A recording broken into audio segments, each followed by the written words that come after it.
Mesdames et messieurs, bonjour. Je voulais commencer mon discours par vous dire que j'étais là, le vendredi 23 octobre 2015. Il était à peu près 18 h. On avait terminé le bâtiment en temps et en heure. On avait donné les clés à nos clients Cdiscount et ID Logistique. Et j'étais là quand EDF est venu et a coupé le courant de la plateforme. Voilà. Un moment assez mémorable. C'est la première fois que ça m'arrivait. J'étais là aussi le lendemain, parce que dans la nuit, il avait fallu trouver un groupe électrogène qu'on avait affrété spécialement sur la plateforme, de manière à pouvoir redémarrer le courant sur le groupe électrogène et redémarrer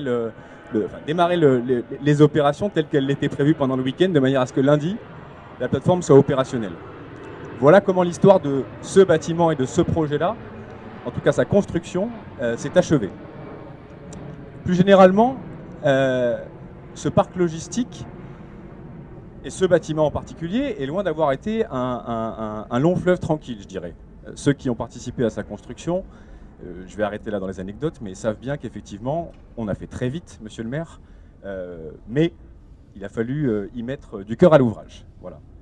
En premier lieu, c'est à ce titre-là que j'aimerais, comme le disait Emmanuel tout à l'heure, remercier mon client, mais plutôt mes clients, que sont Cdiscount et ID Logistics. Pourquoi ? Parce que ce projet-là, il a été construit sur la base d'une équipe. Et que si nous n'œuvrons pas en équipe, il est absolument impossible de sortir un projet de cette taille-là dans un délai aussi contraint. La principale contrainte, effectivement, qu'on avait à l'origine lorsque l'équipe s'est constituée, elle a été très clairement définie par Cdiscount dès l'origine. Il fallait être à l'heure. Et nous avons été à l'heure. Si je remonte un peu dans le temps, je vais également remercier évidemment tous les élus. Vous qui portez ce projet, comme vous le disiez monsieur le maire, de ZAC depuis des années, voire des décennies. Lorsque nous sommes arrivés sur ce territoire, on a reçu un accompagnement exceptionnel. Ça fait maintenant effectivement près de 6 ans qu'on travaille sur ce territoire-là, sur cette zone-là. Et à chaque fois qu'on a eu des difficultés, vous avez été là, à nos côtés, pour nous aider à les surmonter. En particulier, je voudrais remercier monsieur Boulonnois, ancien maire de Sermar, et Daniel Dometz, maire de Saint-Marc. Je voudrais également remercier Bernard Rigaud, Jean-Louis Durand, Alain Aubry, qui sont élus, mais également très opérationnels sur ce sujet-là en particulier, car membres du comité de pilotage de la zone. Je vais également remercier monsieur le président Patrick Renaud, président de la communauté d'agglomération Roissy-Pays de France, ainsi que Agnès Coudray, je ne sais pas où elle est, pardon, elle est là, pardon. Agnès Coudray, directrice générale de Roissy Développement, pour la qualité de l'accueil que nous avons reçu et la bienveillance dont vous faites preuve depuis que nous nous sommes rencontrés, si somme toute, était il n'y a pas si longtemps que ça. Voilà. Et je peux d'ores et déjà vous dire que, selon toute vraisemblance, on va avoir besoin de votre soutien dans les mois, voire les années qui viennent. Tous ces projets-là commencent également avec des autorisations administratives. Pour ceux qui connaissent le mécanisme, il nous faut un permis de construire et une autorisation préfectorale ICPE. À ce titre-là, je me dois de remercier les services instructeurs. Comme le disait très justement monsieur le maire, il n'y en a pas eu un, il y en a eu 20 des dossiers, je les ai comptés.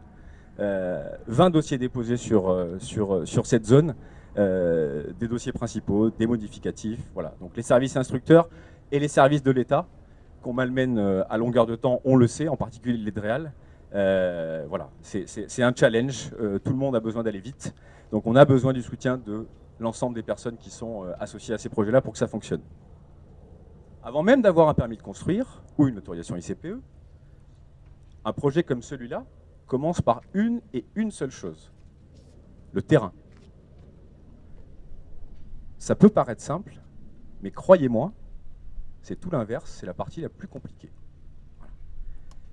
À ce titre-là, j'aimerais remercier très solennellement la société REA, qui est donc aménageur de cette zone-là et d'autres zones dans le secteur. REA est une société que je qualifierais d'exigeante. Voilà.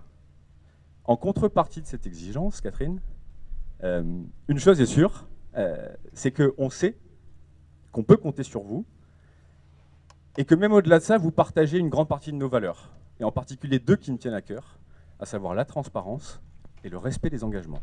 Et pour faire un bâtiment comme ça, ou deux bâtiments comme ça, tels qu'on les a faits, il faut que l'ensemble des parties prenantes savent respecter leurs engagements. Donc merci. Je vais également remercier la société qui est quand même à l'origine de la construction. Le groupe Legendre, que nous avons sélectionné pour construire cette plateforme-là, a relevé le défi de construire cette plateforme en 7 mois. C'est un vrai défi industriel. Comme ça paraît être un mécano géant. La réalité, c'est que ça a supposé une coordination extrême à tous les instants. Et le groupe Legendre est aussi, et grâce à eux, responsable du groupe électrogène qui nous a été livré dans la nuit, lorsque nous en avons eu besoin. Donc merci au groupe Legendre et merci à Olivier Rolec. Et enfin, vous me permettrez simplement, non pas de remercier, mais de féliciter, d'une part les équipes de Goodman, mais également les équipes d'Idée Logistique et de Cdiscount, qui ont rendu possible cet événement aujourd'hui. Donc bravo à tous, merci. Je vais également féliciter mes équipes qui ont trimé sur le développement et la construction de ce chantier-là. Ils en ont bavé, pour ceux qui étaient associés à cette démarche-là. Donc bravo. Bravo également aux équipes qui gèrent ces bâtiments aujourd'hui, parce qu'il ne suffit pas de les construire comme on en reste propriétaire. Il faut qu'on s'assure que nos clients sont satisfaits tout au long de la vie du bâtiment. Donc ça nous tient à cœur et ça fait partie de notre modèle économique. Voilà. Donc je conclurai simplement en vous remerciant tous. Comme vous l'avez compris, on est extrêmement fiers de vous recevoir ici aujourd'hui. Donc merci encore.